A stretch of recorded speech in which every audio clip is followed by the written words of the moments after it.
লোকে বলে নেই কাজ তো খই ভাজ, আমার অবস্থাও হয়েছে ঠিক তাই। আজকে সকাল থেকে কোনো কাজ পাইনি বলে শুধু অকাজই করে গেছি। কী অকাজ করেছে সেটা তোমাদের পরে বলছি। আগে সকালে বেড থেকে নেমে আমি ব্রেকফাস্ট করে নিয়েছি। ব্রেকফাস্টে ছিল আজকে ব্রেড, আর এই হলো সেই আমার অকাজ। আজকে কোনো সকাল থেকে কাজ পাইনি বলে এইসব অকাজই করেছি। নিজের ভালো চুলটাকে কেটে ফেলে।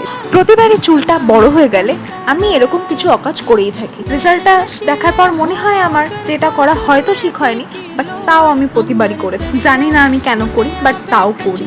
এসব অকাজ করে সবার কাছে এতটাই বকুনি খেলাম যে মনটা পুরো খারাপই হয়ে গেছিলো।